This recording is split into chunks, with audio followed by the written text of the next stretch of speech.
Magnetic field electric current के कारण बनता है और इलेक्ट्रिक करंट के कारण मैग्नेटिक फील्ड बनने के लिए एक लॉ हम लोगों ने पढ़ा है, बियो-सावर्त लॉ। बियो-सावर्त लॉ कनेक्ट करता है किस किस को, कितनी करंट फ्लो होगी तो कितना मैग्नेटिक फील्ड बनेगा। मैग्नेटिक फील्ड और इलेक्ट्रिक करंट इन दोनों के आपस के रिलेशन के लिए एक और लॉ भी बनाया गया है उसी समय, that is Ampere's law. Ampere's law ampere ने बनाया था और ये हमें बताता है दोनों का रिलेशन है। एम्पियर्स लॉ के अनुसार मैग्नेटिक फील्ड करंट से ही पैदा होता है, तो मैग्नेटिक फील्ड B I के प्रोपोर्शनेट होगा या B I के इक्वल होगा। तो एम्पियर ने ये सोचा कि जिस कंडक्टर में करंट फ्लो हो रही है, इस करंट I के कारण इसके चारों तरफ मैग्नेटिक फील्ड बनता है।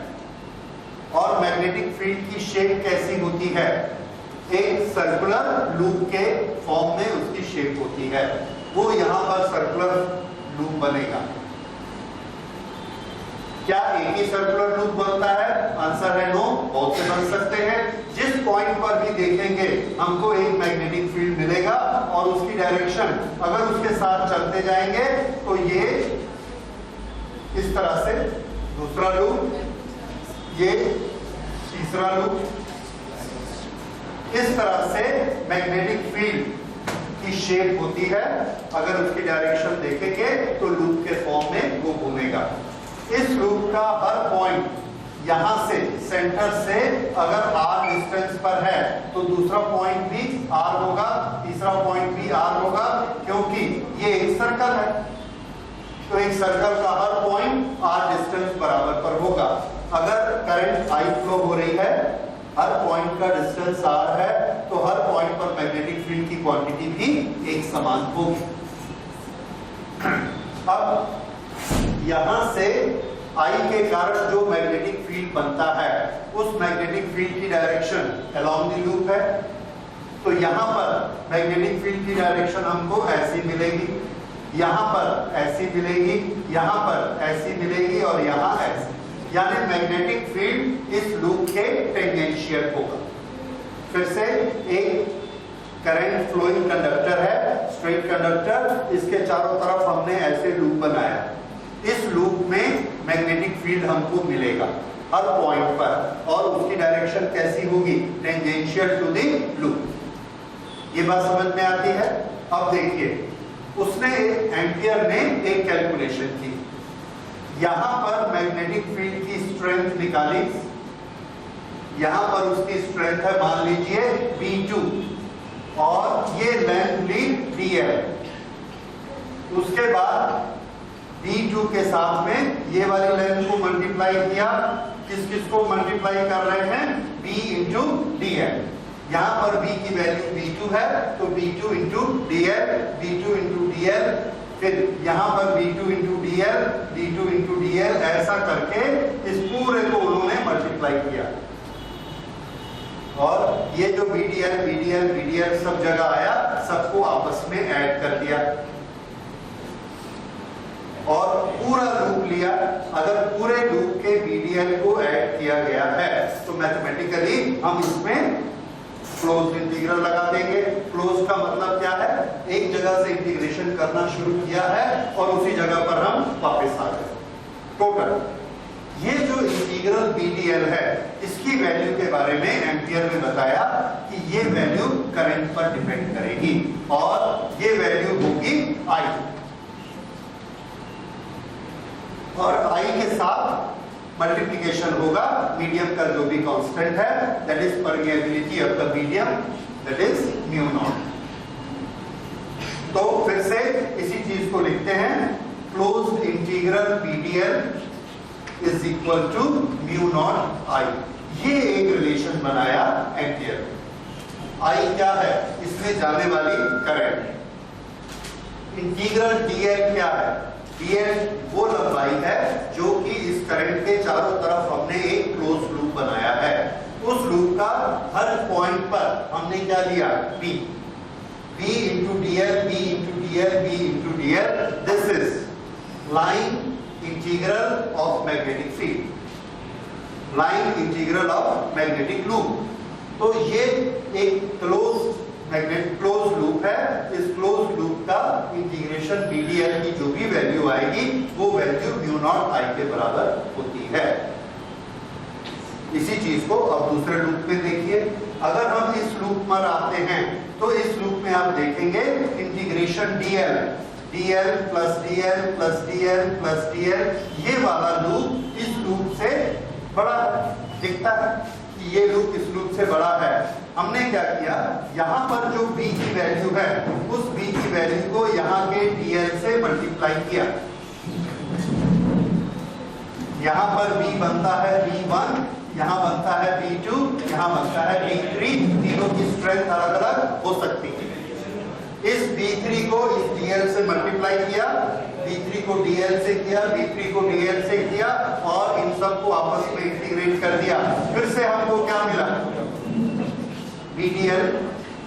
यहाँ पर b कौन सा था, b2, यहाँ पर कौन सा b है, b3। इसको किया तो ये वैल्यू कितनी आएगी, म्यू नॉट I। I क्या है, ये करंट। अब इसकी वैल्यू भी ये है, इसकी वैल्यू भी ये है, जबकि हम देख रहे हैं कि ये एक बड़ा लूप है। छोटे लूप में आते हैं, यहां पर अगर हम रिलेशन निकालते हैं तो ये रिलेशन भी वही है, b into dl close integral is equal to mu naught I। ये b1 के लिए भी ठीक है, इसके लिए भी सच है। तो ये कैसे हो सकता है, मैथमेटिकली ये बहुत आसान है। किस तरह से आसान है, देखिए यहां से मैग्नेटिक फील्ड लाइंस निकलती हैं। मान लीजिए 1000 लाइन निकली। इस लूप के अंदर यहां यहां यहां कितनी लाइंस टच हो रही हैं, 1000। यहां से मैग्नेटिक फील्ड की कुछ स्ट्रेंथ निकली होगी, मैग्नेटिक फील्ड, उसको हमने इतने में ही समेट लिया। वो कितना हुआ, 1000। अगर हम उसको फैलने देते हैं और बड़े वाले लूप में उसको घेर के बांधते हैं तो कितने को बांधेंगे, 1000, क्योंकि निकला ही 1000। और बड़े को कर दीजिए तो भी 1000। वो जिस चीज को आप बांध रहे हैं वो कौन है, इंटीग्रल BDL। इसमें अगर dl बढ़ते जाता है तो b की वैल्यू कम होते जाती है। यहां पर टोटल इंटीग्रल dl यानी कि ये वाला जो 2πr है इसकी वैल्यू है 10, तो b की वैल्यू है 100। इंटीग्रल dl की वैल्यू 10 है और b की वैल्यू 100 है। कितना हुआ, 1000। यहां पर हम देखते हैं कि इंटीग्रल dl की वैल्यू बढ़ गई, 100 हो गई, और यहां b की वैल्यू 1 हो गई, 10 हो गई। ये b की वैल्यू और इंटीग्रल dl, तो integral BDL multiplied by b कितना हुआ, 1000। जब हम इस लूप पर आते हैं, ये वाला b हम यहां पर नापते हैं। b नापने के हमारे पास तरीके हैं। हमने इस b को नापा तो देखा कि इतनी दूर आने के कारण ये b बहुत वीक हो गया था और अब b सिर्फ 1 है। लेकिन यहां पर भी, यहां पर भी, यहां पर भी, यहां पर भी हर जगह b की वैल्यू 1 है और ये लंबाई बहुत ज्यादा है। कितनी बड़ी लंबाई है ये लंबाई 1000 है। अब BDL की वैल्यू कितनी हो गई, 1000। तो ये हमारी वैल्यू है mu naught I, mu naught I, mu naught I। तो म्यू नॉट I जो एक करंट बनाती है वो तो फिक्स होता है। आप जितना बड़ा लूप बनाते जाइए उसको घेरने के लिए उतनी मैग्नेटिक फील्ड की ताकत कम होते जाएगी। और हमको भी मालूम है कि अगर हमको लूप बड़ा बनाना है तो डिस्टेंस रेडियस कैसा रखना पड़ेगा, ज्यादा रखना पड़ेगा। ज्यादा रेडियस रखेंगे, ज्यादा दूर होगा तो मैग्नेटिक फील्ड वीक होता जाएगा। तो ये सिंपल समझ में आने वाली चीज है। एक क्वांटिटी हमारे पास टोटल कितनी है, 1000, उसके हमने 2 हिस्से कर दिए, एक का नाम रखा b और एक का इंटीग्रल dl। अगर आप इसको बढ़ाना चाहते हैं तो इसको छोटा करना पड़ेगा। अगर ये छोटा होगा तो b ज्यादा होगा और अगर ये बड़ा होगा तो b कम हो जाएगा हर पॉइंट पे। ठीक है, तो इसलिए इंटीग्रल BDL हमेशा एक कांस्टेंट होता है और वो कांस्टेंट किसके बराबर होता है, जितनी करंट उसमें से फ्लो हो रही है। ये करंट उसमें फ्लो हो रही है and this is integral medium. ये था एम्पियर्स लॉ। तो एम्पियर्स लॉ इसके शर्त क्या बने? Closed integral BDL for a close loop around a current carrying conductor is equal to mu naught times current I. Note करिए Ampere's law.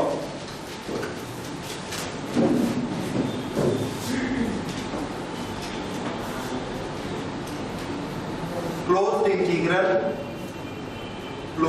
Integral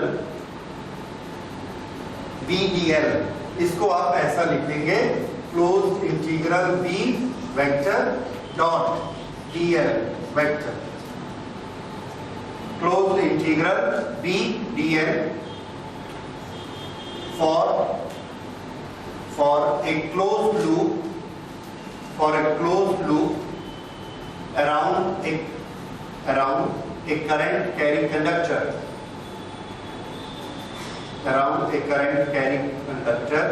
is equal to mu naught times the current passing through the loop,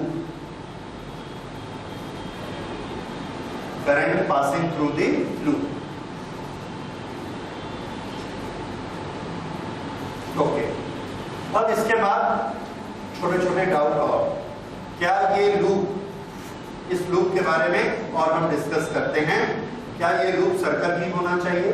अगर square होगा तो ये rule सच होगा कि नहीं होगा? तो आंसर है ये रूल सच होगा। क्यों?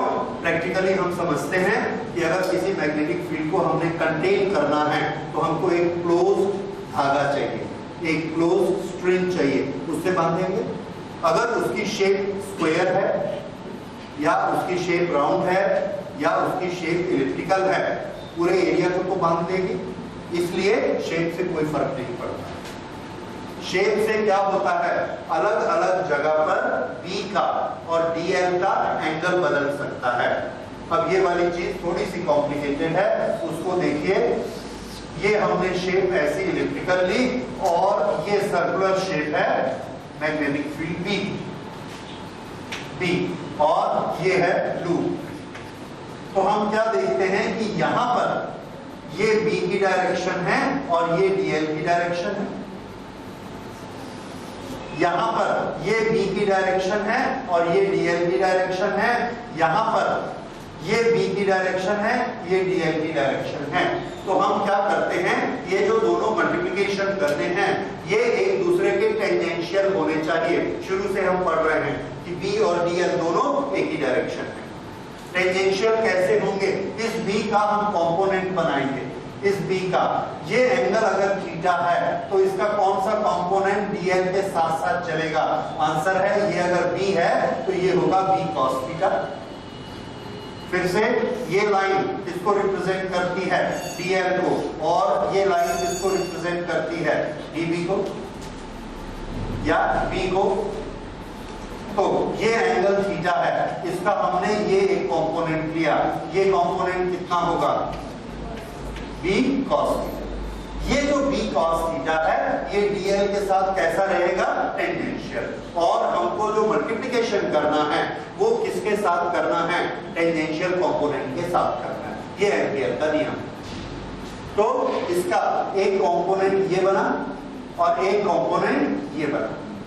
तो एम्पियर्स लॉ कौन से कंपोनेंट के लिए है? टेंजेंशियल कंपोनेंट के लिए है। नोट कर लीजिए, Ampere's law is true for tangential component. Ampere's law is true for tangential component. और ये tangential component क्या है? This is B cos theta. अब अगर हम इसका फॉर्मूला ये लिखा है B डॉट DL, ये हमने क्या सोच के लिखा है? देखिए B डॉट DL का मैग्नीट्यूड बताइए कितना होता है? Yes, B DL cos theta. ये देखिए ये क्या चीज है? B cos theta, B cos theta. This is to be multiplied by dl. तो b cos theta क्या है? This is component of b which is along the direction of dl. ये दोनों को आपस में ऐसे मल्टीप्लाई होते जाना चाहिए. ये एम्पियर्स लॉ में आता है. ठीक है? So this is Ampere's law. इसमें I, B, dl ये तीन क्वांटिटीज हैं. अब इंटीग्रल dl ये हम पहले डिस्कस कर चुके हैं. इंटीग्रल dl बढ़ता जाएगा तो b की वैल्यू ऑटोमेटिकली कम होती जाएगी. और ये पूरा मैग्नेटिज्म किस पर डिपेंड करता है? I पे डिपेंड करता है, क्योंकि सोर्स क्या होता है? I. So this is Ampere's law. अब इस एम्पियर लॉ से क्या फायदा होगा? इसका हम एप्लीकेशन कहां करेंगे? तो इसकी मेन स्ट्रेंथ है इसके एप्लीकेशन. एम्पियर्स लॉ जिस तरह से हमने गॉस थ्योरम पढ़ा है उसी तरह से एम्पियर्स लॉ भी है. गॉस थ्योरम से हम इलेक्ट्रिक फील्ड निकालते हैं, एम्पियर्स लॉ से हम मैग्नेटिक फील्ड निकालते हैं. और मैग्नेटिक फील्ड निकालने में ये हमारे बहुत हेल्प करता है. ऐसी शेप्स जिसके लिए बियोट-सावर्ट लॉ से मैग्नेटिक फील्ड निकालना बहुत डिफिकल्ट होता है. आपने देखा है कि हमने एक्सिस ऑफ ए सर्कल पर मैग्नेटिक फील्ड निकाला है. कितना कॉम्प्लिकेटेड उसका कैलकुलेशन था, उसको याद करना भी मुश्किल होता है. एम्पियर्स लॉ से जो हम कैलकुलेशंस करते हैं वो कैलकुलेशंस बहुत आसान होते हैं, गॉस थ्योरम जैसे. और b की वैल्यू हम बड़े आराम से निकाल सकते हैं. डायरेक्शन के लिए हमारे पास रूल है, हमको सिर्फ क्या निकालना होता है? मैग्नीट्यूड. तो मैग्नीट्यूड के लिए हम लोग एम्पियर्स लॉ यूज करेंगे.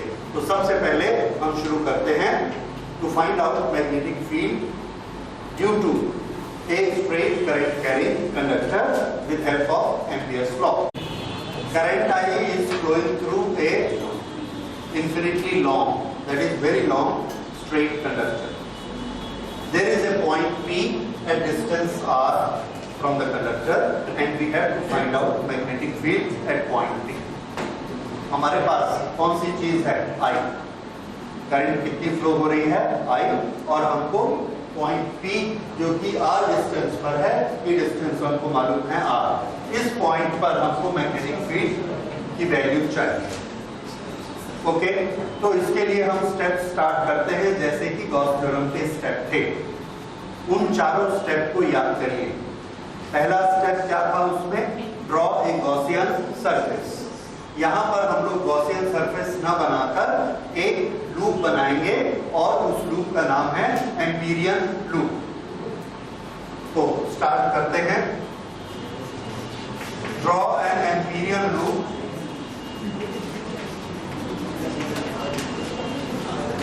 Draw an Amperian loop. इस एम्पीरियन लूप को हम स्पेसिफाई करते हैं ये कैसा होना चाहिए. ये जैसा B बनता है वैसा होना चाहिए. That is ideal case.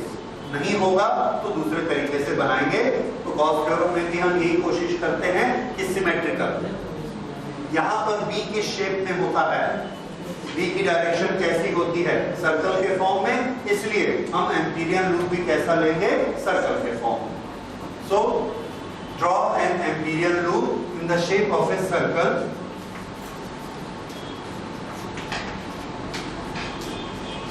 In the shape of a circle of radius r, having center on the conductor, having center on the conductor, and its plane is normal to the conductor, and its plane is normal to conductor. Normal means perpendicular to conductor. Okay, तो यहां पर हमने circular loop बनाया और ये बन गया. This is Amperian loop.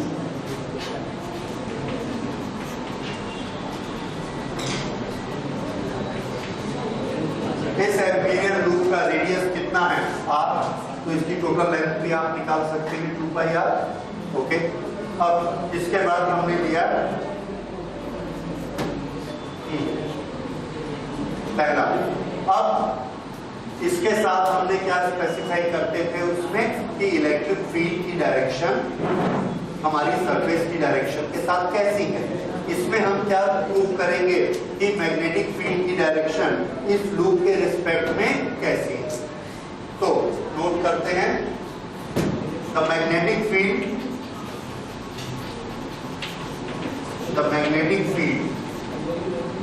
is also in shape of loop,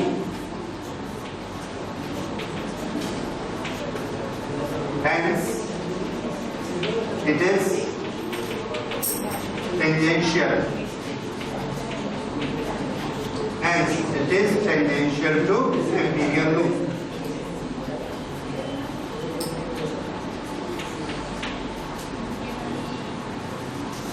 यानी यहां पर B की डायरेक्शन ऐसी है, यहां पर B की डायरेक्शन ऐसी है। अगर ऐसा है तो बताइए B और DL इसके बीच में एंगल कितना होगा।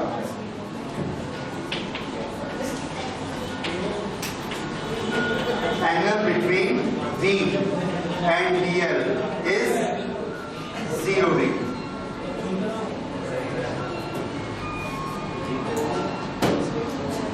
Angle between B and DL is 0 degree। ये हमने फर्स्ट स्टेप बना दिया। तो पहले स्टेप में हम क्या करेंगे, एम्पीरियल लूप को स्पेसिफाई करेंगे और उसके सेकंड पार्ट में B और DL इसके बीच का एंगल डिसाइड करेंगे अलग अलग जगह। ये हमारा फर्स्ट पार्ट हो गया। अब सेकंड पार्ट, ये सबने नोट कर लिया। सेकेंड पार्ट हम इसका लेते हैं, to find the value of integral b d L.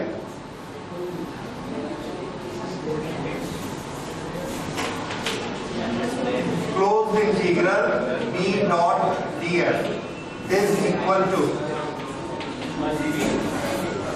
B d l cos theta. B d l cos theta इसकी क्या वैल्यू होगी, BDL cos थीटा। देखिए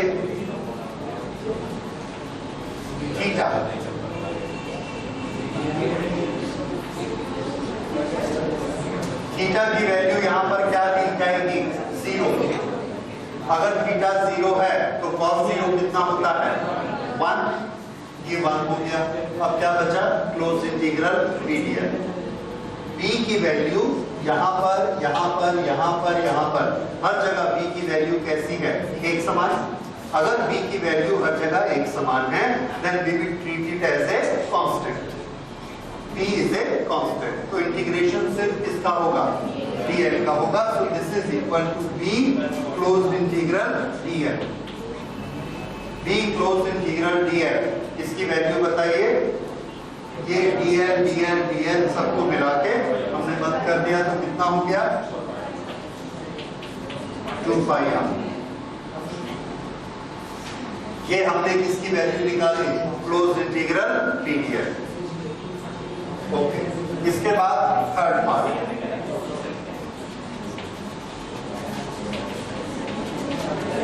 current passing through the loop. Current passing through the loop इसकी value, यहां पर हम देखते हैं ये लूप है, इस लूप के अंदर से करंट जा रही है। करंट उसके अंदर से जानी चाहिए, बाहर नहीं। जैसे गॉस थ्योरम में चार्ज को कहां होना चाहिए, स्क्रीन के अंदर, वैसे ही इस करंट को इस लूप के अंदर होना चाहिए। तो लूप के अंदर कितनी करंट है, I।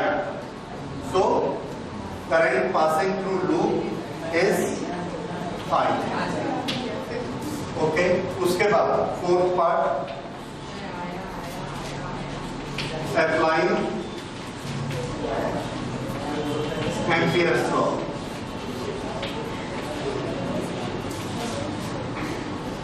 Closed integral G dot dl is equal to mu naught pi।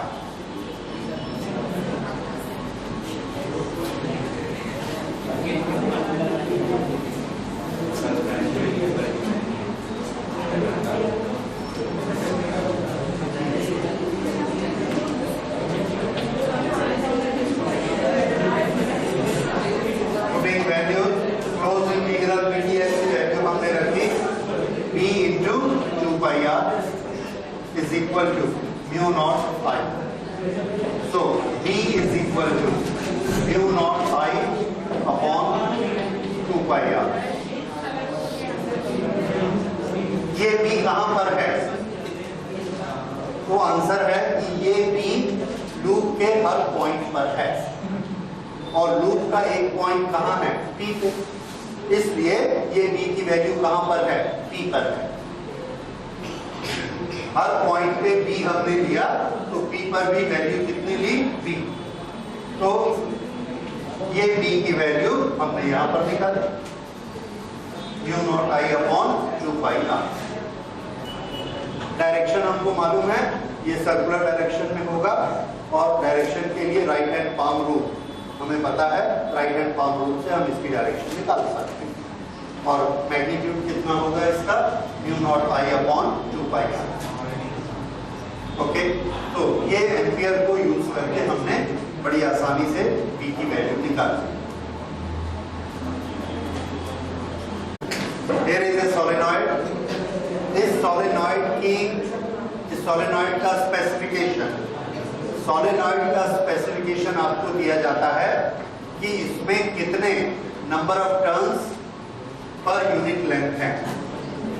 किसी सोलेनॉइड में एक यूनिट लेंथ में 5 लाइन होती है, किसी में 6 लाइन होती है, किसी में 10 लाइन होती है, किसी में 100 लाइन होती है। यही उसकी ताकत है। So number of turns per unit length. Okay, solenoid क्या होता है? कपड़ा सिलाई करने के लिए धागे की रील आपने देखी है, that is a solenoid. Spring आपने देखा, दैट इज ए सोलेनॉइड। तो एक स्ट्रिंग को अगर एक पाइप पर हम ऐसे लपेट देते हैं तो वो एक सोलेनॉइड बन जाता है, right? That is a solenoid. ये सोलेनॉइड ऐसा है और इस सोलेनॉइड में फिजिकली क्या चीज है? फिजिकली इसमें बहुत सारी कॉइल्स हैं। अभी हमने पहले पढ़ा कि कॉइल में जब करंट फ्लो होती है तो उसके एक्सिस के अलाउंग मैग्नेटिक फील्ड बनता है। तो हमने एक कॉइल ली, उसके बाजू में दूसरी कॉइल रखी, उसके बाजू में तीसरी कॉइल रखी, उसके बाजू में चौथी कॉइल रखी और सब आपस में जुड़ी हुई, एक ही तार से सब कॉइल बनी है। तो ये सब मिला के क्या बन गया? एक सोलेनॉइड। ये सोलेनॉइड होता है। ओके, तो इस सोलेनॉइड में आई करंट फ्लो हो रही है तो इसकी हर टर्न में आई करंट फ्लो होगी। इस सोलेनॉइड की जो एक स्पेसिफिकेशन है, एक कैरेक्टरिस्टिक है, वो ये है कि इसके पर सेंटीमीटर में कितनी टर्न्स आती है। जितनी ज्यादा टर्न्स होंगी उतनी बार उसमें ज्यादा करंट जाएगी और उतना ज्यादा वो मैग्नेटिक फील्ड बनाएगा। Okay, so we take a solenoid which has got n turns per unit length. There is a solenoid with n turns per unit length. There is a solenoid with n turns per unit length.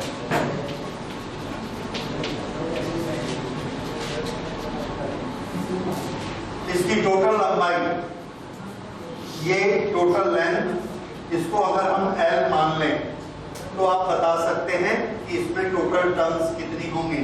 तो answer है total turns होंगी n into L। एक लंबाई में कितनी turns हैं? n। तो L लंबाई में कितनी टर्न्स हो जाएगी? n into L। ये टोटल टर्न्स हैं। टोटल टर्न्स के लिए, नंबर ऑफ टर्न्स के लिए हम n यूज करते हैं। तो सोलेनॉइड के रेफरेंस में ये सब अक्षर पहचान लीजिए। Capital N is used for total number of turns, small n is used for number of turns per unit length and L is used for the length. इसमें जो सबसे इंपॉर्टेंट क्वांटिटी है वो है ये small n। What is this? number density of the turns or the number of turns per unit length in a solenoid। तो यहाँ पर हमने एक solenoid लिया, इसकी number of turns कितनी है? n per unit length। length के साथ मल्टीप्लाई करेंगे टोटल नंबर आ जाएगा हमारे पास। ओके, इसमें करंट I फ्लो हो रही है। Current I is flowing through it।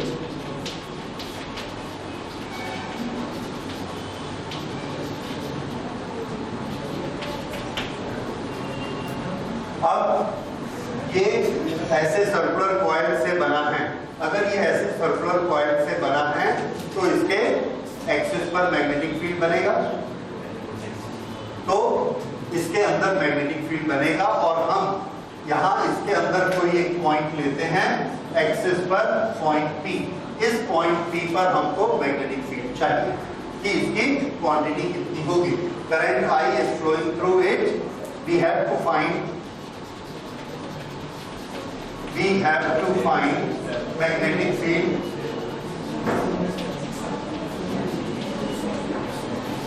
at a point P on the axis। ये एक्सिस पर एक पॉइंट है P, वहां हमको मैग्नेटिक फील्ड की स्ट्रेंथ पता करनी है।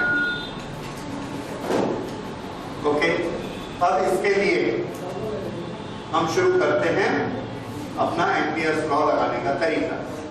ऑब्जेक्ट आपने लिख लिया कि हम लोग क्या कैलकुलेट करने जा रहे हैं। ओके, इसके बाद एम्पियर्स लॉ शुरू। हमारा पहला स्टेप क्या है? एम्पीरियल लूप बनाना। एम्पीरियल लूप बनाने के लिए हम इसमें, इस पर्टिकुलर केस में जो एम्पीरियल लूप बनाएंगे, सिमेट्री के लिए हमको चाहिए, अभी मैग्नेटिक फील्ड बनाएंगे, आपको समझ में आया कि वैसा क्यों बनाएंगे। इसका एम्पीरियल लूप हम बनाते हैं, या पहले मैग्नेटिक फील्ड को देखिए कि मैग्नेटिक फील्ड इसमें कैसा बनता है। तो मैग्नेटिक फील्ड के लिए ये एक सर्कुलर टर्म है। अगर ये एक सर्कुलर टर्म है तो इसके सेंटर में मैग्नेटिक फील्ड कैसा बनेगा? सेंटर में magnetic field along the axis होगा, और जब सेंटर के बाहर निकलेगा तो वो मैग्नेटिक फील्ड फैल जाएगा। फिर से देखिए, एक कॉइल है, ये कॉइल, इसमें करंट फ्लो हो रही है, इसका मैग्नेटिक फील्ड ये कंडक्टर में इधर आ रहा है, तो यहाँ पर ऐसा सर्कल बनेगा, यहाँ पर ऐसा सर्कल बनेगा। सेंटर से ये मैग्नेटिक फील्ड निकलता है सीधा, और निकलने के बाद ऐसा मुड़ जाएगा, ऐसा सर्कल बनाएगा। फिर से ये एक लूप है, इधर ध्यान दीजिए, ये एक लूप है। इस लूप में करंट फ्लो हो रही है, इधर वाली तार के कारण इसका मैग्नेटिक फील्ड कैसा बनेगा? सेंटर से ऐसा निकलेगा, निकल के इस लाइन के चारों तरफ इधर, और यहां जो करंट जा रही है इसका लूप कैसा बनेगा? इधर ऐसा, ठीक है, इस तरह से। तो अगर हम इस लूप को ऐसा पकड़ लें, ये लूप है और इसको हमने ऐसा पकड़ लिया, तो यहां से मैग्नेटिक फील्ड लाइन ऐसे निकलेगी, मैग्नेटिक फील्ड, और ऐसा जाएगा, क्योंकि ये है करंट कैरिंग कंडक्टर, यहां से ऐसा, और यहां से निकलेगा इधर वाला ऐसा, ऊपर वाला ऐसा, और नीचे वाला ऐसा। तो मैं आपको शेप की तरफ ध्यान देने को कह रहा हूं कि यहां से मैग्नेटिक फील्ड निकलेगा सीधा, लेकिन सीधा आगे नहीं बढ़ता है। यहां से सीधा निकलेगा, लेकिन फिर इधर मुड़ जाएगा, इधर मुड़ जाएगा, इधर मुड़ जाएगा, ठीक है। अब हमने क्या किया कि ये जो एक लूप है, इस टर्म के साथ में एक दूसरा लूप इससे बिल्कुल चिपकाकर यहां बना दिया, तो इसके कारण मैग्नेटिक फील्ड सीधा निकला। दूसरे लूप में फिर सेंटर में कैसा बनेगा? सीधा, तो दूसरे लूप में भी ऐसा सीधा आ गया। अब वहां से निकलेगा, फिर ऐसा मुड़ेगा, दो लूप तक कैसा चलेगा? सीधा। हमने तीसरा लूप भी लगा दिया, अब 3 लूप तक कैसा चलेगा? सीधा, फिर बाहर निकलेगा और मुड़ जाएगा। हमने ऐसा जोड़ते गए 500 लूप लगा दिए। अब वो क्या करेगा? मुड़ने के पहले उसको सीधा चलना है, 500 लूप तक, बाहर निकलेगा, फिर ऐसा मुड़ के इधर आएगा, लेकिन अंदर में कैसा हो गया? स्ट्रेट हो गया। तो एक कॉइल में, ये कॉइल है, एक कॉइल का मैग्नेटिक लूप कैसा होता है? आंसर है ऐसा सर्कल होता है, ये ऐसा सर्कल होता है, ऐसा सर्कल होता है। पर जब हम इसको सोलेनॉइड बना देते हैं, ये लंबाई इसमें आ गई, तो यहां से जो निकलता है उसको बाहर निकलने का जगह नहीं है। कहां तक जाएगा वो? लास्ट कॉइल, फिर जाकर वो ऐसा बाहर निकलेगा, इधर से ऐसा निकलेगा। तो एक्सिस में कैसा हो गया? Along the axis. तो ये सोलेनॉइड बनने से बेनिफिट होता है कि यहां पर मैग्नेटिक फील्ड हमको इस डायरेक्शन में मिलेगा। ये हमने मैग्नेटिक फील्ड की डायरेक्शन बनाई और बाहर निकलने के बाद ये इधर मुड़ जाएगा, ये इधर मुड़ जाएगा, ये इस तरह से, ये ऐसे, और ये मैग्नेटिक फील्ड की डायरेक्शन आ गई। तो सोलेनॉइड में मैग्नेटिक फील्ड ऐसा रहता है। ओके, अब इसको थोड़ा टेक्स्ट में नोट करिए। Magnetic field due to one coil, magnetic field due to one coil at the center is along the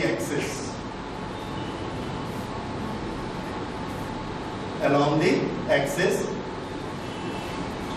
But after some distance it takes a circular shape to come out. After some distance it takes a circular shape to come out.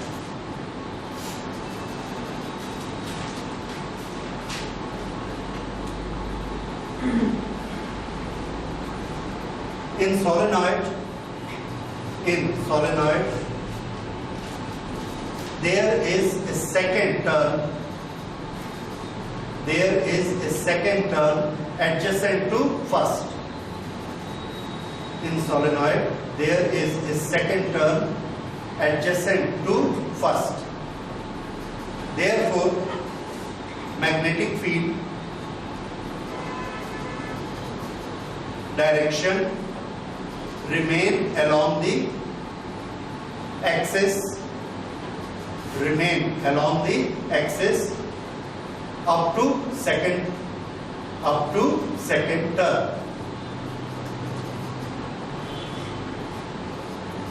Full stop. Now since there is a large number of turns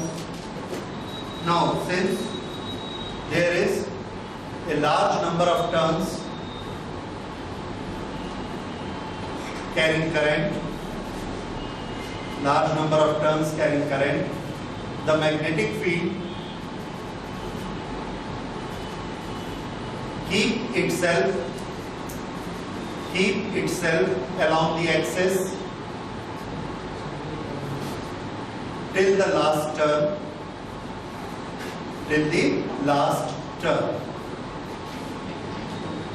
In this way, the magnetic field inside the solenoid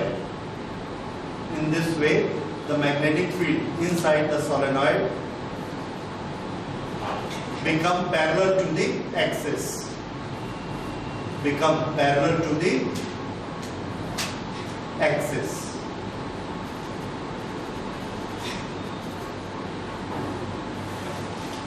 उसके बाद नीचे second para, outside the solenoid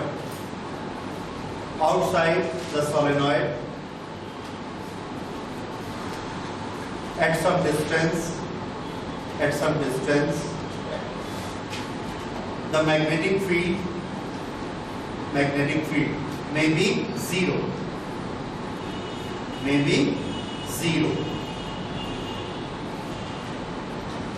full stop. ये zero वाली बात कहां से आई? ये वाला सर्कल, इस सर्कल को ऐसा करके बनाते हैं। ये सर्कल है। इस सर्कल में ऊपर की करंट ऐसे जा रही है, नीचे की करंट ऐसे जा रही है। इस करंट के कारण यहाँ मैग्नेटिक फील्ड की डायरेक्शन कैसी होगी? ये हमने ऐसे रखा, मैग्नेटिक फील्ड की डायरेक्शन किधर आई? अंदर की तरफ। इस करंट के कारण मैग्नेटिक फील्ड की डायरेक्शन कैसी होगी? बाहर की तरफ। ये दोनों एक दूसरे को कैंसिल कर देंगे, तो यहाँ मैग्नेटिक फील्ड कितना हो गया? जीरो। तो सोलेनॉइड के बाहर मैग्नेटिक फील्ड कितना होता है? जीरो। हाँ, आप ये कह सकते हैं कि दोनों की स्ट्रेंथ कम ज्यादा हो सकती है, हो सकता है, इसीलिए थोड़ा सा मैग्नेटिक फील्ड होगा, पर जैसे ये डिस्टेंस ज्यादा होता है ये डिफरेंस बहुत कम हो जाता है और ये ऑलमोस्ट एक दूसरे को कैंसिल कर देते हैं। सो आउटसाइड मैग्नेटिक फील्ड हम क्या लेते हैं? जीरो। इनसाइड मैग्नेटिक फील्ड कैसा लेते हैं? Along the axis. लेकिन कितना होता है ये हमको निकालना है, राइट? तो अभी तक हमने क्या डिसाइड किया? मैग्नेटिक फील्ड की डायरेक्शन। अब हम शुरू करते हैं Amperian loop. Let us take one Amperian loop given पर as per diagram in the shape of a rectangle.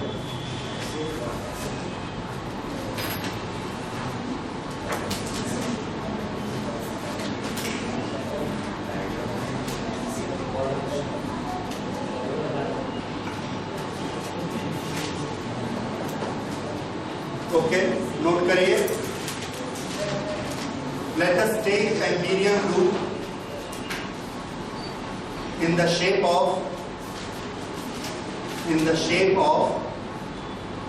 a rectangle, in the shape of a rectangle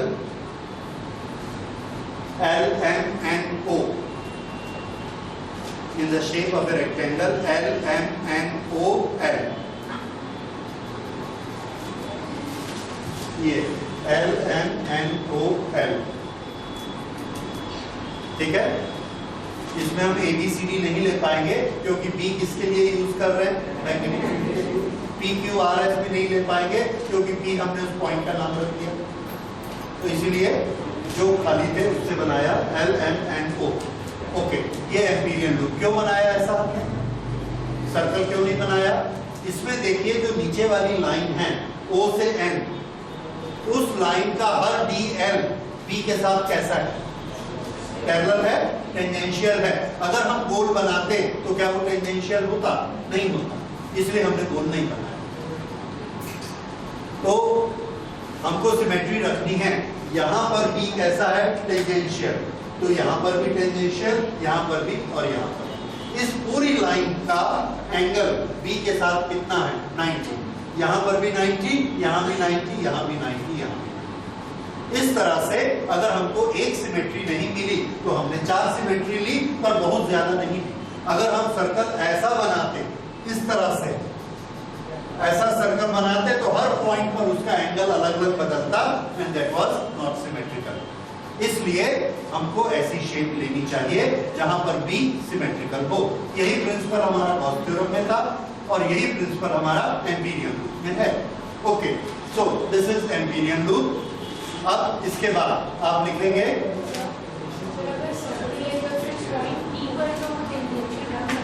point P पे tangential बनता, लेकिन हम इंटीग्रल BDL कैलकुलेट नहीं कर पाते। Integral BDL के लिए B डॉट DL का मैग्नीट्यूड कितना होता है? BDL cos थीटा, उसमें आप थीटा क्या लेंगे? हर पॉइंट पे थीटा बदल रहा है, इसलिए उसको नहीं लिया जा सकता। यहाँ पर पूरी लाइन के लिए थीटा की वैल्यू कितनी है? 0, so we can take it। Okay, next लिखिए। हाँ, इसी में फर्स्ट पॉइंट में ही now magnetic field B is along the length ON,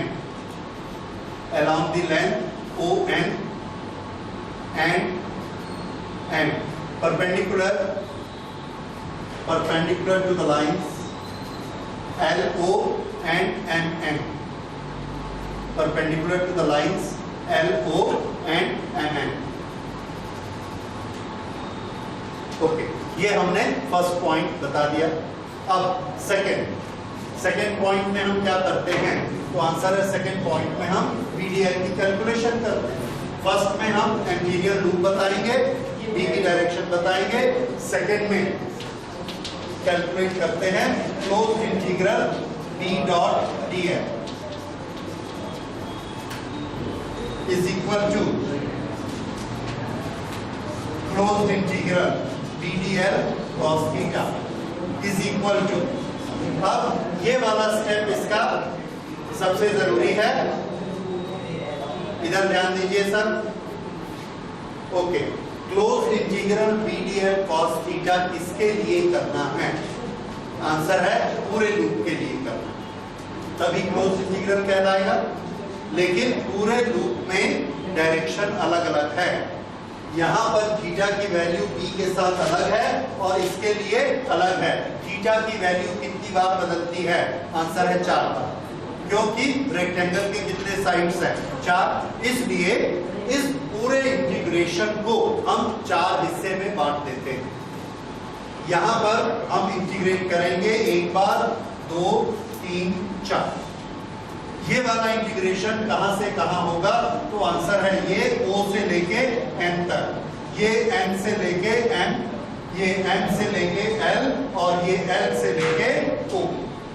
O से शुरू किया और इंटीग्रेशन कहां तक हो गया? O तक।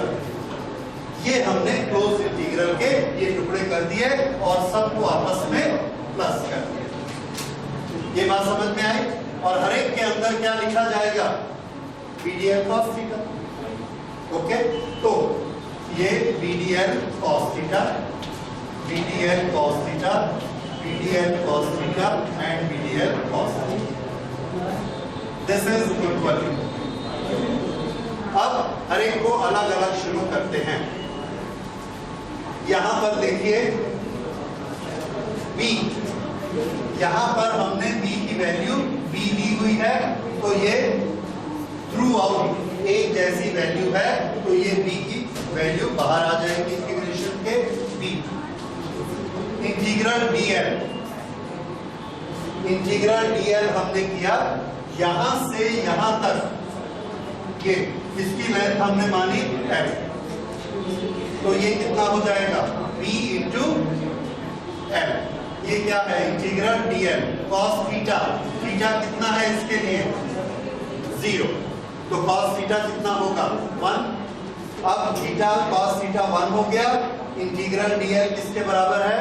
L के बराबर, और B B, तो इसकी वैल्यू कितनी हो गई? B into L plus BDL cos theta किसके लिए? N M के लिए थीटा की वैल्यू बताइए। ये मैग्नेटिक फील्ड और ये DL 90, cos 90 कितना होता है? 0, तो ये वाला पूरा टर्म क्या हो गया? 0। क्यों 0 हुआ?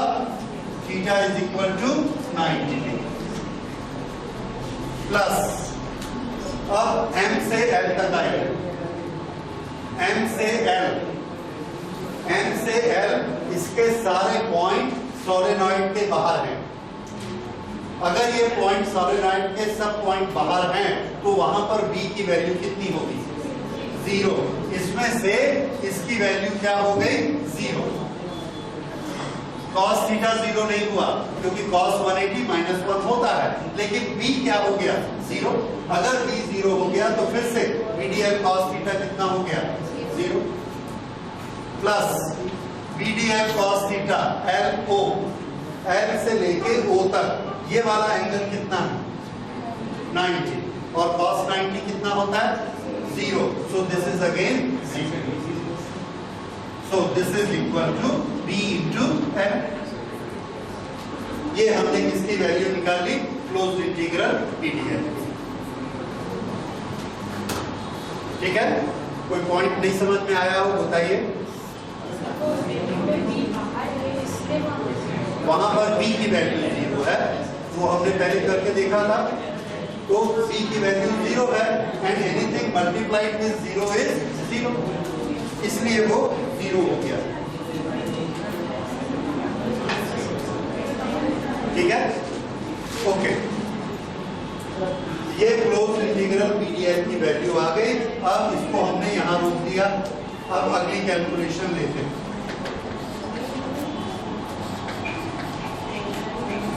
Current threading through the loop,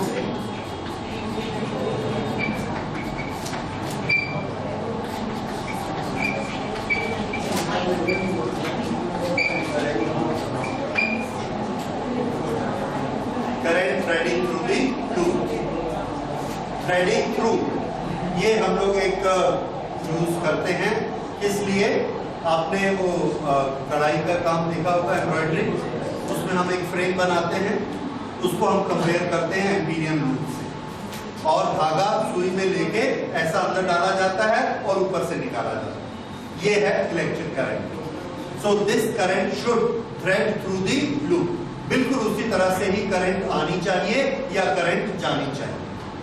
एक तरफ की करंट पॉजिटिव होगी और एक तरफ की करंट नेगेटिव होगी। अगर इसमें एक वायर ऊपर गई करंट को लेके, फिर ये नीचे आई करंट को लेके, तो net current passing through the loop 0 मानी जाएगी। ये है प्लस आई और ये है माइनस आई, दोनों मिला के 0। ओके, तो थ्रेडिंग थ्रू का मतलब समझ में आ गया, लूप के अंदर से उसको जाना है। Okay, threading through the loop यहाँ कितनी है? अब इसको कैसे निकालेंगे? इसके लिए थोड़ा सा आपको कंसंट्रेट करना होगा और इसको समझिए। ये अलग अलग टर्म है सोलेनॉइड के। हमने जो लूप बनाया है वो लूप के ये जो 4 साइड्स हैं रेक्टेंगल, ये यहां से ऐसा गया, और नीचे का जो है OM वो कैसा है? ये ऐसा गया इधर, और यहां से ये ऊपर, और फिर यहां से ऐसा। ये शेप समझ आ रही है? ये सोलेनॉइड के अंदर से जाते हैं। अब यहां पर ये वाले कॉइल लूप के अंदर हैं और ये वाला तार लूप के बाहर, ये वाला तार लूप के बाहर है, और ये वाले वायर कैसे हैं? लूप के अंदर। देखिए फिर से, ये लूप है रेक्टेंगल। सोलेनॉइड कहां है? सोलेनॉइड यहां जो सोलेनॉइड है यहां से इसका ऐसा तार निकलता है और ऐसे चला जाता है, क्योंकि इसके नीचे ये कहां पर है? एक्सिस पर है। तो सोलेनॉइड ऐसा बना। अब इसमें से करंट ऐसे आती है और इसमें करंट अंदर जाती है। तो इस लूप में से करंट ने आना जाना दोनों किया या सिर्फ आना किया? सिर्फ आने का काम किया, जाने का काम नहीं किया। जाते समय वो लूप के बाहर थी। ठीक है, तो current threading through the loop कैसी होगी? आई। ये माइनस आई नहीं, क्योंकि माइनस आई लूप के बाहर हो गया। फिर दूसरा आई, ये बाहर हो गया। तीसरा आई, चौथा आई। तो कितनी करंट इस लूप से निकल रही है? आंसर है जितने टर्न हैं उतनी करंट निकलेगी। ये टोटल करंट क्या मानी जाएगी? इस लूप से निकलने वाली। हमने जानबूझकर लूप को इस तरह से बनाया है कि करंट सिर्फ एक डायरेक्शन में ऐसे आए और नीचे वाला हिस्सा जो है वो लूप के बाहर चला जाए। अदरवाइज क्या होता? यहां से करंट आई और यहां से चली गई, तो ये वाली करंट मानी जाएगी प्लस आई और ये वाली माइनस आई। तो नेट करंट कितनी हो जाएगी? 0। तो हमने लूप को ऐसा कर दिया। अब ये करंट क्या है? प्लस आई, और माइनस आई को हमने कंसीडर नहीं करना, क्योंकि एम्पियर्स लॉ क्या बोलता है? लूप के अंदर की करंट लेनी है। ये अब इस लूप के अंदर से कितनी करंट आ रही है? अभी हमने डिसाइड किया जितनी टर्न्स हैं उसको आई से मल्टीप्लाई करना है। कितनी टर्न्स हैं? हमको एक लेंथ की टर्न मालूम है स्मॉल m, और इसकी लेंथ यहां से लेके यहां तक कितनी लेंथ है? L।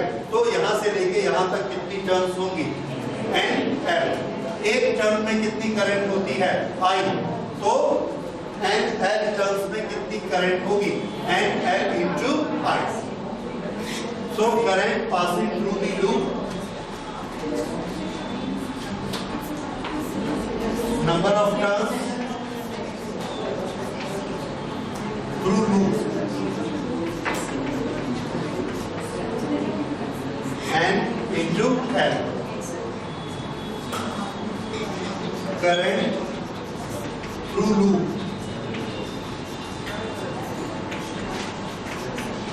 N L into I। ये आ गए total current passing through the loop. ये पॉइंट क्लियर हुआ? टोटल नंबर ऑफ टर्न्स कितनी है? NL। एक एक में कितनी करंट आ रही है? I। तो टोटल करंट कितनी हो गई? NL into I। ये करंट लूप से बाहर आ रही है, और ये वाली करंट हमने काउंट नहीं की, ये वाली भी काउंट नहीं की, ये वाली भी काउंट नहीं की। क्यों? क्योंकि हमारी शर्त क्या है, लूप के अंदर से करंट आनी चाहिए या अंदर करंट जानी चाहिए, सिर्फ वही करंट लेनी है जो एम्पीरियन लूप के अंदर है। ओके, ये करंट आ गई। अब इसके बाद last step, applying Ampere's law.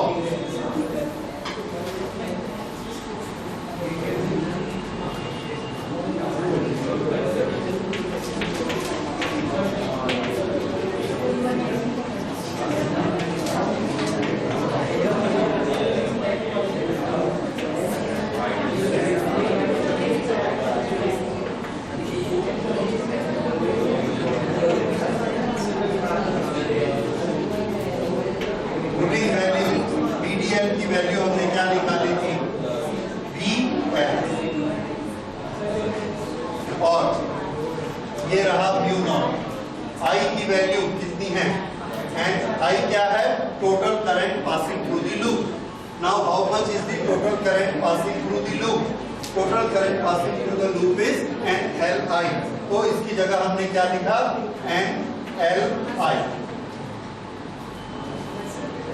दोनों तरफ से L कैंसिल हो जाएगा, and what do we get, V is equal to mu naught NI। This is magnetic field inside a solenoid along the axis. Direction हम लोग पहले निकाल चुके हैं, डायरेक्शन के लिए सर्कल का जो रूट है वो लगेगा, that is right hand curve rule. और मैग्नेटिक फील्ड की क्वांटिटी के लिए ये निकला V is equal to mu naught NI। तो मैग्नेटिक फील्ड किस पर डिपेंड करता है, नंबर डेंसिटी पे, पर यूनिट लेंथ कितनी टर्न्स है उस पर डिपेंड करता है, और कितनी करंट फ्लो होती है उस पर डिपेंड करता है। This is a very simple but most important formula in magnetic field, क्योंकि जब भी चार्ज गोल घूमेगा सोलेनॉइड के फॉर्म में, मैग्नेटिक फील्ड कितना बनेगा, म्यू नॉट NI। ये फॉर्मूला आपको हमेशा याद रहना चाहिए।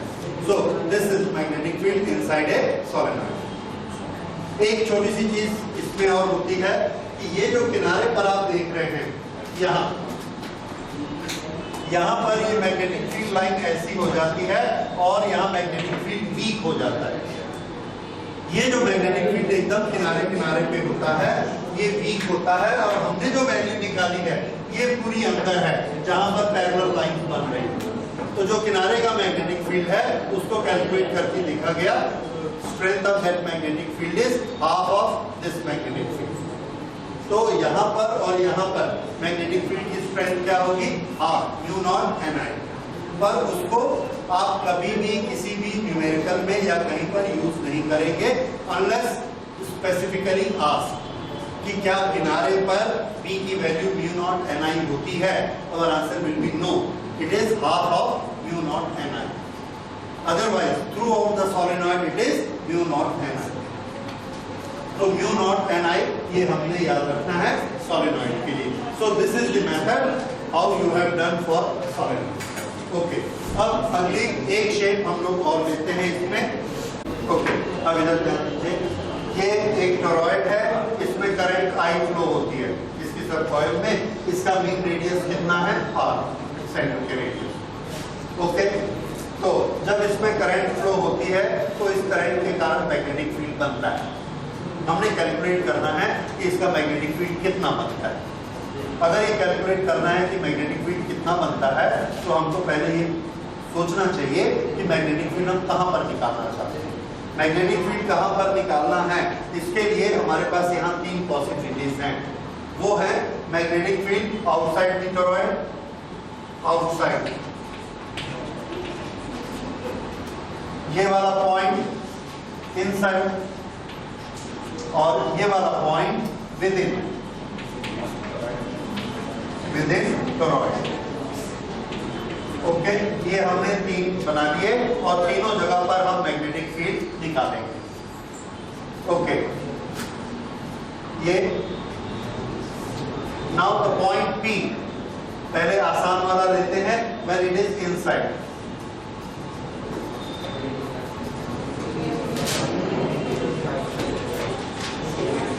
current I flow through toroid.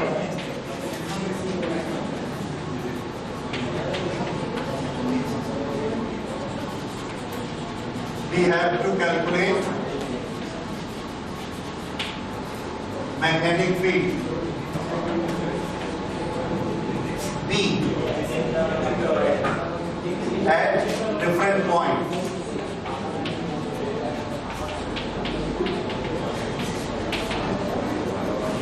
First, let point P be inside. Let point P be inside toroid. ये ओके, इसको स्टार्ट करते हैं। हमारा पहला स्टेप क्या होता है? Draw an Amperian loop. Draw Amperian loop passing through P.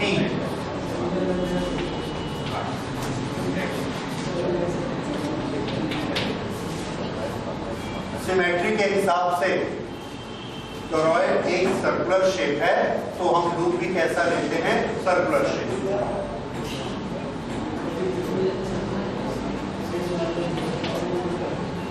Let it be A concentric, let it be a concentric circle। और यहां पर हमने एक concentric circle के फॉर्म में लूप बनाया।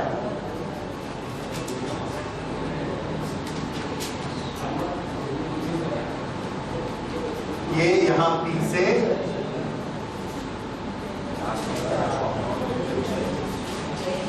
this is a symmetrical loop।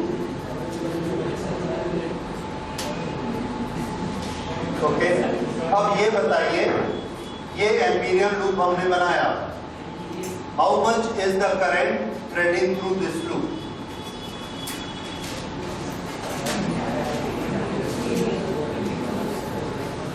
हाँ जी, इस लूप के अंदर से कितनी करंट जा रही है? कुछ दिख रहा है बोर्ड पर आपको? क्या क्या बना हुआ है? अच्छा, लूप दिखा? हाँ, तो लूप को भी देखिए, ये जो ब्लू कलर का दिखा है इसका नाम है एम्पीरियल लूप। ठीक है, उस समय आप पीछे बहुत जरूरी चर्चा कर रहे हैं, तो इधर ध्यान दीजिए। ये एम्पीरियल लूप है, हम देख रहे हैं कि इसके अंदर कोई भी करंट कैरिंग कंडक्टर नहीं है। अगर इसके अंदर करंट कैरिंग कंडक्टर नहीं है तो इसके अंदर करंट कितनी? Zero. So the current passing through the loop is zero.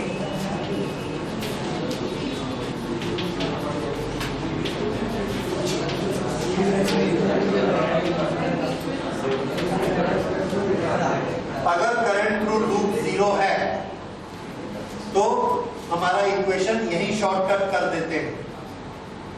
Ampere's law से हमारा इक्वेशन क्या होता है? Closed integral PdL is equal to mu naught I. How much is the I? 0. If I is 0, then PdL is equal to 0. Therefore, integral dl तो 0 नहीं है, तो किसको 0 होना चाहिए? Yes. Integral PdL is equal to 0.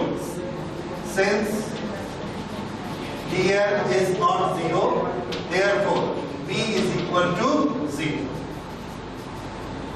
So magnetic field at any point inside the toroid is 0. ये point P यहाँ पर है, यहाँ पर, यहाँ कहीं भी होगा। जहां पर भी ऐसा लूप बनाएंगे उसके अंदर कोई भी कंडक्टर नहीं आने वाला, उसके अंदर करंट नहीं आने वाली। तो इसके अंदर मैग्नेटिक फील्ड कैसा होता है? जीरो। ये नहीं सोचेंगे कि इतनी सारी तारें इसके आसपास लगी हैं, इतनी सारी करंट फ्लो हो रही है, कुछ तो मैग्नेटिक फील्ड होगा। तो आंसर है कुछ भी मैग्नेटिक फील्ड यहाँ पर नहीं है, magnetic field zero. Okay. Now we take a point which is outside. Point P is outside. Second case. Note करिए, second case, point P is outside.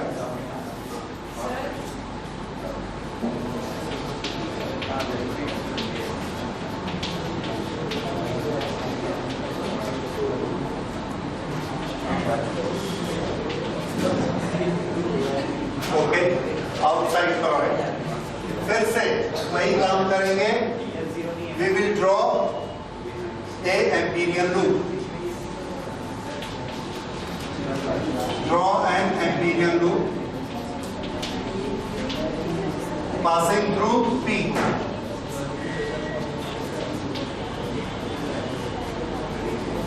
This will be a concentric circle.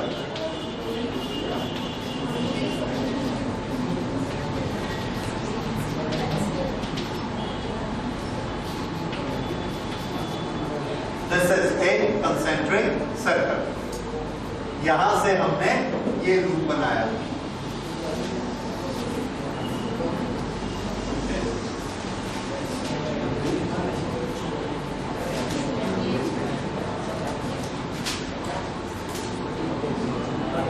Okay, अब जब ये loop बन गया, अब फिर से इसके अंदर की करंट कैलकुलेट करते हैं। इसके अंदर की कैलकुलेट करने के लिए आपको थोड़ा सा ज्यादा सोचना पड़ेगा।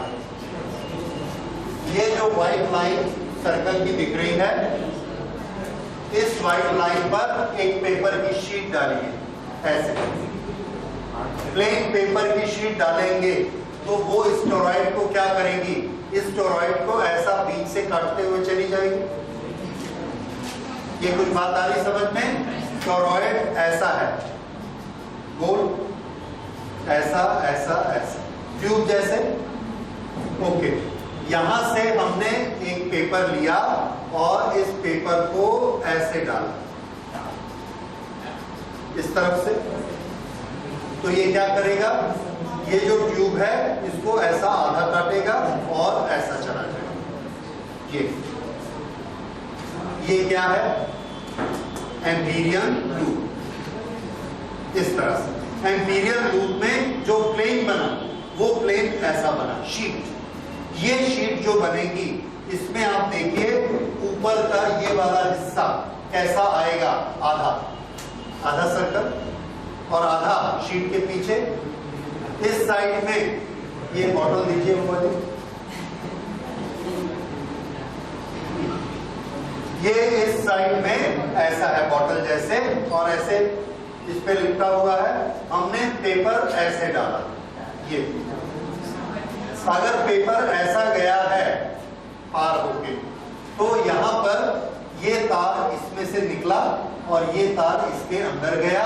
आधा पाइप आपको पेपर के सामने दिखेगा और बाकी आधा पीछे दिखेगा। ये जो आधा पाइप सामने दिखेगा, इसमें इधर से तार आता है और इधर तार जाता है, यानी यहां से करंट आएगी और यहां करंट जाएगी। अगर इधर से आई करंट एंटर करती है, नीचे से आई करंट चली जाती है, नेट करंट कितनी? 0। दूसरे में फिर इस लूप के अंदर करंट आई और आई करंट ही इस लूप में से अंदर चली गई, नेट करंट कितनी हो गई? 0। इस तरह से आप ये देखेंगे कि यहां पर हमने ऐसे पेपर लगाया हुआ। ये पेपर किससे बना? ये जो हमने एम्पीरियल लूप बनाया है, इस एम्पीरियल लूप पे हमने एक शीट को इमेजिन किया, ये वाले पे, और ये शीट पेपर इसको ऐसे काटता हुआ चला गया। ऐसा आधा काटेगा, क्या बोल रहे हैं? इसको ऐसे आधा काटते हुए गया। अब यहां पर जो तार ये आपको दिख रही है, ये तार इस शीट से यहां पर इधर करंट को लेके जाती है। यहां पर ये करंट को कहां ले जाती है? अंदर। तो यहां से हम करंट काउंट करेंगे तो कितनी होगी? प्लस आई, और यहां करंट को काउंट करेंगे तो माइनस आई, और दोनों तार इसमें आ रहे हैं, तो नेट करंट कितनी हो गई? 0। इसी तरह से हर जगह पर नेट करंट कैसी होती चली जाएगी? 0। तो टोटल नेट करंट कितनी हो जाएगी? 0। concentric circle.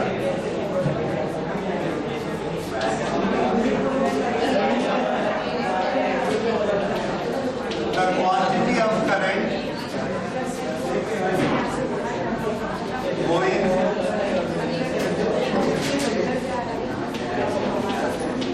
into the loop is equal to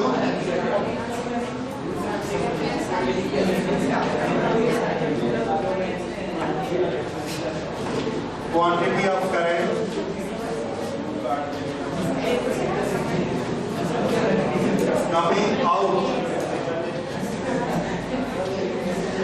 coming out of the loop.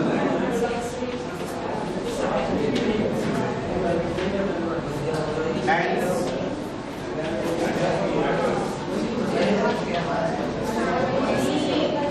net current is 0.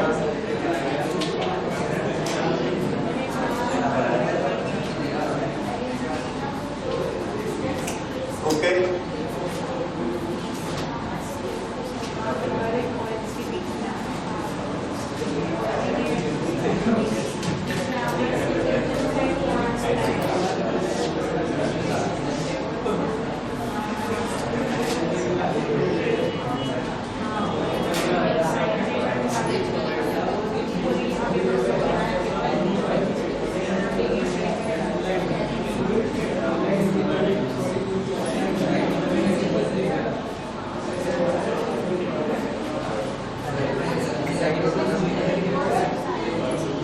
ये आप देख रहे हैं वो शीट को। इस शीट में ऊपर से करंट आती है और नीचे शीट में वापस चली जाती है। फिर यहां से आई करंट आई, फिर यहां से आई चली गई, ये इस तरह से। तो जितनी करंट इस शीट के अंदर आती है उतनी ही करंट इसमें से वापस चली जाती है। तो नेट करंट कितनी हो जाएगी? 0 हर जगह पर। अब अगर नेट करंट 0 हो गई तो फिर से हमने अपना इक्वेशन क्या बनाया? Closed integral VdL is equal to mu naught I।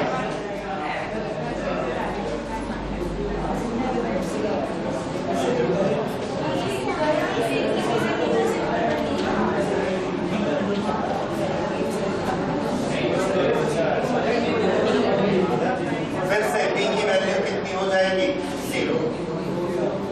So this way we will find the value of B is once again 0. तो बाहर में भी B की वैल्यू 0। ओके, इसको नोट कर लीजिए। फिर तीसरी वैल्यू लेते हैं। Point P is within the coil of toroid.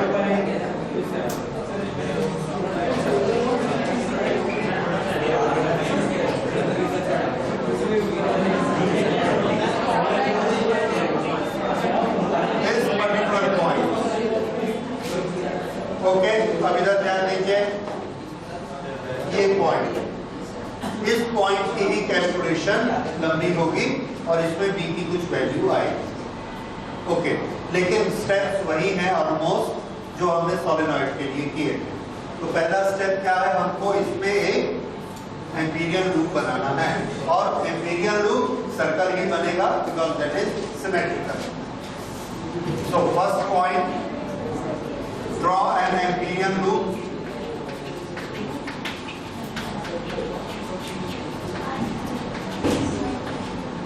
in shape of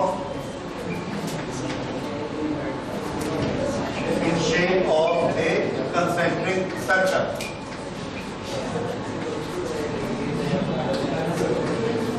Passing through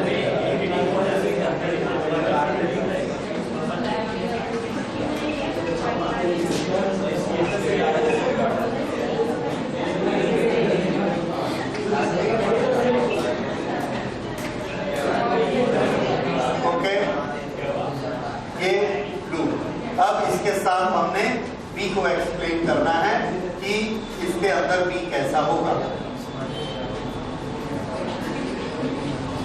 magnetic field B is along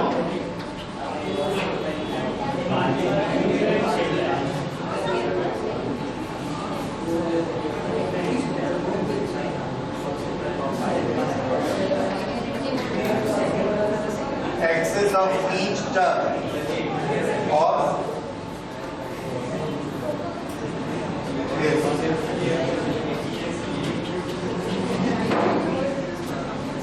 normal to plane of each point, i.e. it is along the loop. It is along the loop. Hence, theta is equal to 0. यहाँ पर देखिए ये एक circular loop है। अगर ये एक ऐसा सर्कुलर लूप है तो यहाँ मैग्नेटिक फील्ड कैसा होगा? सेंटर में अलोंग द एक्सिस ये मैग्नेटिक फील्ड है। और हमने इसका जो एम्पीरियल लूप बनाया है यही इसका एम्पीरियल लूप की डायरेक्शन है और यही यहाँ पर B की भी डायरेक्शन, यही B है और यही DL, डायरेक्शन DL की और B की। यहाँ पर देखिए ये कॉइल ऐसा है तो B की डायरेक्शन कैसी होगी? Perpendicular to this coil. ये B की डायरेक्शन है तो यहाँ लूप का DL कैसा है? ये DL। तो DL और B इसके बीच कितना एंगल? 0। यहाँ पर भी 0। हर जगह पर हम देखेंगे यहाँ पे ये कॉइल है तो B ऐसा बनेगा B और ये रहा DL। तो देखते हैं हर जगह B और DL इनके बीच का एंगल कितना है? 0। ओके, तो थीटा इज इक्वल टू 0। ये हमारा फर्स्ट स्टेप हो गया। अब इसके बाद सेकंड स्टेप लेते हैं।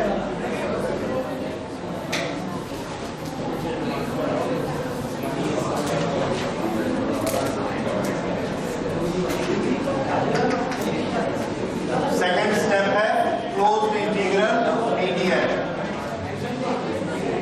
Is equal to closed integral PdL cos 0 is equal to P into closed integral dl is equal to P into 2 pi r। ये हो गया क्लोज्ड इंटीग्रल dl। ये समझ आ गया? dl को हमने dl सब आपस में ऐड किए और टोटल लेंथ कितनी आ गई? 2 pi r। ओके, थर्ड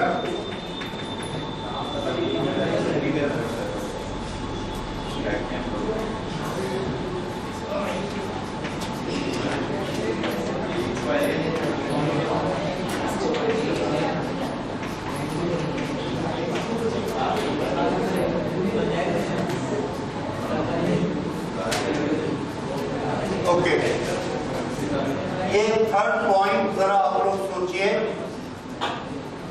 ये जो हमने एम्पीरियल लूप बनाया कहां पर? ये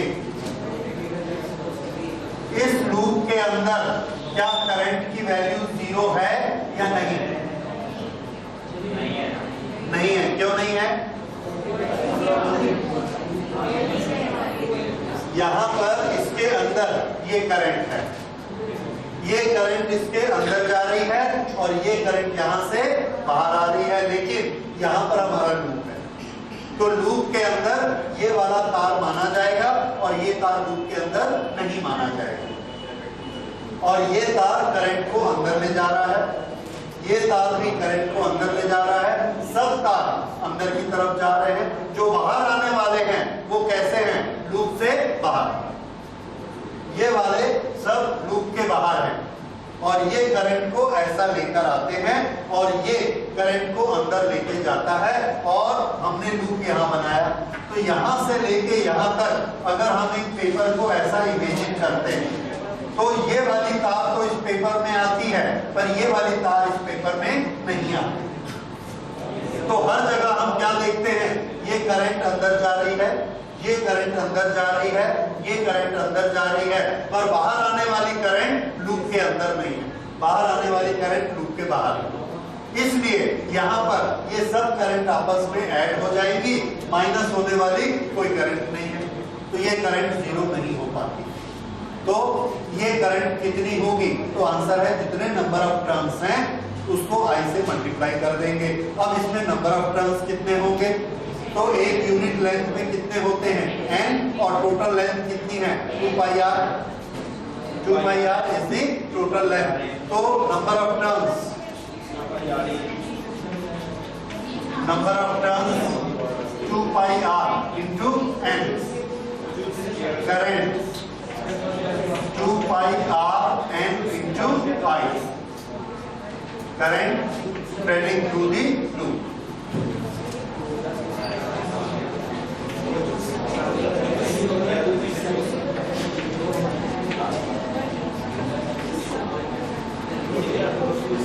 ओके, ये हमने करंट की वैल्यू निकाली 2 पाई r एंड I, और ये हमने किसकी वैल्यू निकाली, closed integral ddx।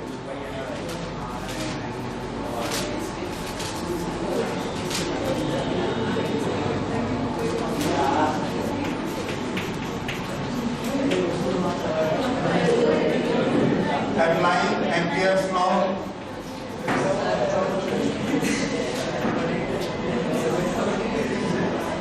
closed integral ddx is equal to mu naught I।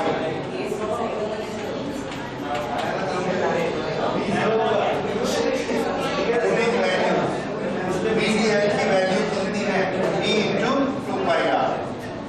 ये क्लोज इंटीग्रल ddl की value is equal to mu naught into I। I की वैल्यू हम यहां से लेके आते हैं, ये this is 2 pi r n into I।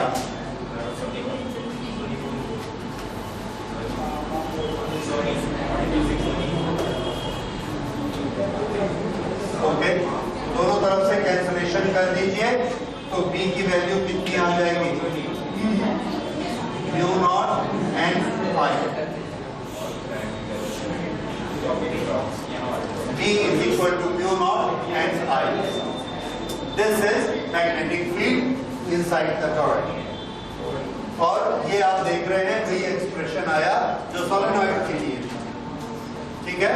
तो टोरॉइड भी एक तरह का सोलेनॉइड ही है, सिर्फ हमने उसको मोड़ दिया है।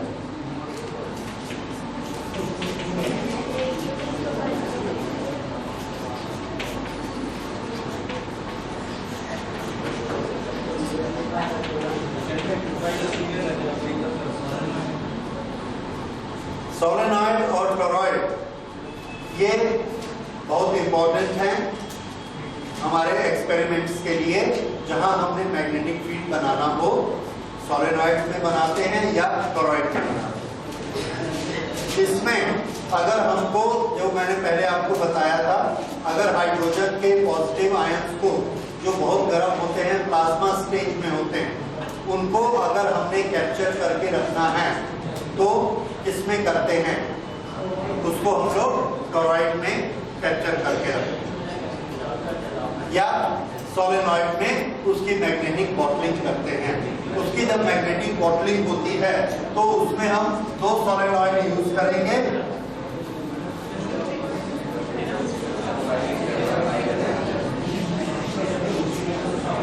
दो सोलेनॉइड हैं और इन सोलेनॉइड के बीच में ये खाली जगह है। यहां से मैग्नेटिक फील्ड, करंट की डायरेक्शन ऐसे सेट करते हैं, ये मैग्नेटिक फील्ड इस तरह से बनता है।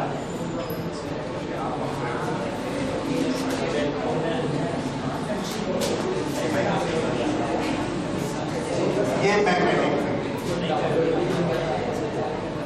इसमें हम प्लाज्मा छोड़ते हैं, those are positive particles of hydrogen. वो पॉजिटिव पार्टिकल इस वेलोसिटी से जाते हैं और इस मैग्नेटिक फील्ड के चारों तरफ घूमना शुरू कर देते हैं। जब वो यहाँ पर घूमते हैं तो जहां वीक मैग्नेटिक फील्ड होता है उधर जाने की कोशिश करते हैं, तो यहाँ से चल के वो यहाँ आते हैं। जब यहाँ आते और आगे बढ़ते हैं तो यहाँ उनको स्ट्रॉन्ग मैग्नेटिक फील्ड मिलता है, फिर यहाँ से रिफ्लेक्ट हो जाते हैं। रिफ्लेक्ट होकर फिर किधर जाते हैं, वीक की तरफ। ऐसा आगे जाते हुए इनर्शिया के कारण यहाँ चले जाएंगे तो यहाँ स्ट्रॉन्ग मैग्नेटिक फील्ड मिलता है, इसके कारण फिर से वो रिफ्लेक्ट हो जाता है। तो ऐसा रिफ्लेक्शन होता रहता है दोनों तरफ से। अब इस पूरे और कुछ नहीं है। यहां पर हम इसका टेम्परेचर बहुत हाई कर सकते हैं, 10⁻⁶, और यहां पर प्लाज्मा क्रिएट करके यहां पर हाइड्रोजन से हीलियम बना सकते हैं, फ्यूजन यहां पर किया जा सकता है। तो ये this is known as magnetic bottling. यही मैग्नेटिक बॉटलिंग इसके अंदर भी की जा सकती है, ठीक है। ये भी एक प्रोसेस है। इसके अंदर मैग्नेटिक बॉटलिंग करके यहां पर हम चार्जेस को ट्रैप कर रहे हैं। चार्जेस यहां पर घूमते रहेंगे, उसके बाद इसका टेम्परेचर बढ़ाकर फ्यूजन करके इससे हम बहुत सारी एनर्जी ले सकते हैं। उस एनर्जी से फिर थर्मल प्लांट, पावर हाउसेस बनाकर उससे इलेक्ट्रिसिटी बना सकते हैं। ये टेक्नोलॉजी काफी एडवांस टेक्नोलॉजी है और इस टेक्नोलॉजी में इंडिया बहुत काम करता है। अभी इस स्टेज में इंडिया और फ्रांस ये दोनों मिलके एक पावर हाउस लगा रहे हैं फ्यूजन का प्रिंसिपल यूज करके, और उसके लिए उन्होंने ये वाली प्रोसेस चुनी है। मैग्नेटिक फील्ड बना के उसमें हाइड्रोजन के जो प्लाज्मा है उसको ट्रैप किया जाएगा और उसका फ्यूजन करवा के एनर्जी लगाई जाएगी। ये जो दोनों के कोऑपरेशन से पावर हाउस बन रहा है, ये पावर हाउस फ्रांस में बन रहा है, लेकिन उसमें टेक्नोलॉजिस्ट इंडिया के काम कर रहे हैं और उन दोनों की पार्टनरशिप है जो कि आपस में एनीवे। तो टोरॉइड और सोलेनॉइड ये दोनों हमको मैग्नेटिक फील्ड देते हैं एक स्पेस, और हमारे मैग्नेटिक फील्ड के जितने एक्सपेरिमेंट होते हैं ये इसके अंदर ही होते हैं। हमको मैग्नेटिक फील्ड चाहिए, इन दोनों से मिलता है, ठीक है। So this is how we make magnetic field, और इसके बाद फिर नेक्स्ट क्लास